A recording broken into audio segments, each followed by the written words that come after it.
Now, reworks in Warframe, they cometh, or hopefully they arrive inbound very soon with the Fortuna 2 update, the update that will also bring us those new Orb Mother fights against those big Spiderlons. Now, we've known for some time that Nyx and Titania are getting a refocus on their abilities, or a rework of sorts, not a complete rework of abilities, just a kind of change to how some of them actually work. And last night these changes were more or less confirmed by Rebecca in a dev workshop build.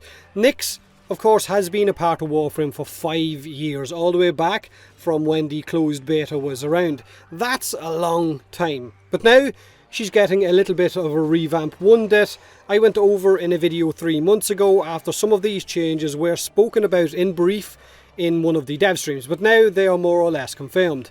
Nyx's new passive will basically make enemies inaccurate when shooting at her, basically Stevie Wonder enemies. They're going to gain an accuracy debuff when it comes to shooting at Nyx. Now, her mind control will still control a target of your choice, but it will also absorb your weapon damage to increase that mind controlled target's damage multiplier. Basically, mind control something that hits really hard, then shoot it as many times as you can for 4 seconds to amplify its damage output. It's kind of going to be a walking turret of sorts. Now, this could be amazing with the mind control augment as well, or a lot of fun at least to try out and see what kind of damage these mind control targets can actually throw out. Her psychic bolts ability is now going to be a debuff ability that will strip a percentage of armor or shields from enemies hit by those psychic bolts, but they will also slow infested and remove ancient auras for a short period of time as well. Now, we're not entirely sure exactly how much armor or how much shield is going to be stripped. The dev workshop post kind of hinted up to about 80%, but we don't know if power strength is going to scale that up to maybe 90 or 100% armor removal, maybe completely strip an enemy of their armor. Who knows? We're going to have to wait and see until we actually see the patch notes. Her chaos ability for Nyx is staying the way it is right now, so rejoice if you love that ability, but her absorb ability is having its damage output changed from being a magnetic damage to one that will return incoming damage types back onto the enemies shooting at your bubble. So in other words, if your bubble is being shot by an enemy with a slash based weapon, then when you detonate that absorb, it will return that slash damage onto those enemies, or a percentage of it. So if it's shot with impact, then it returns impact, or heat, it will return heat, and so on. So this sounds really, really good. Nyx is about to get a whole lot better. She'll be hard to hit, apparently, can ramp up that mind-controlled target's damage output, can strip enemy armor and shields, can remove ancient auras, and can still chaos and can return damage types onto enemies. So if you like the sounds of Nyx, then by all means let me know in the comment section below. Now, apart from Nyx, Titania is also in line for a refocus on her ability set with that Fortuna 2 update.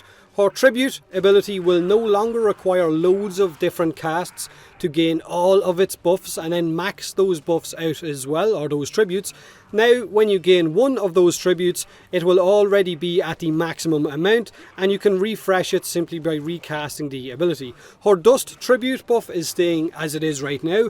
Her thorns tribute will return 50% of incoming damage back onto enemies. However, I think this is just flat damage probably, and not the status effects that enemies will hit you with, like getting shot with a slash weapon for 100 damage or 100 slash damage might not return the actual slash, it might just return the flat 100 damage. It would be better if we can return the status amount back onto enemies as well, but we're going to have to wait and see.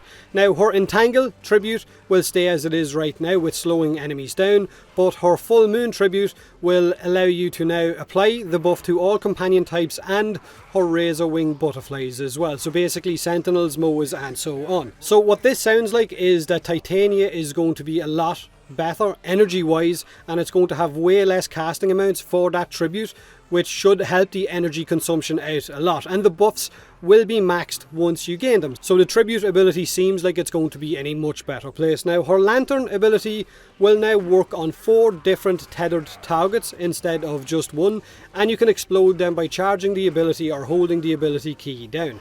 Her razor wing is probably getting one of the best quality of life fixes. It's getting its own loot vacuum, which will thankfully mean no more banging your little Titania into objects or invisible walls on tile sets as you try to get an energy orb or a health orb or pick a mod or resource up. This might go some way towards fixing the clunkiness of Razor Wing, of that mini arc wing in those tight corridors of certain maps, while at the same time allowing you to pick up any loot you need, because let's be realistic here, no one wants to spend their time in Warframe running around staring at the ground picking things up when they could be spending their time actually shooting enemies and enjoying the combat in the game. But we gotta wait and see exactly how well all of this is going to work, because the changes do sound promising, but sounding and implementing are 2 different things. I'm really excited for the Nyx changes. As someone who has always enjoyed Nyx, she used to be one of my favourite Warframes way back when, before Chroma was a thing, and hopefully this will freshen her up and will allow me to enjoy playing her again, because she is an incredible crowd control frame. But let me know what you guys think of the changes in the comment section below, what you like or what you don't like the sound of, whether you're not happy with some of these certain changes. By all means, let me know as well. Do me a huge favour and hit that like button if you enjoyed the video, or don't if you didn't. Subscribe for more Warframe, and as always, thanks very much for watching.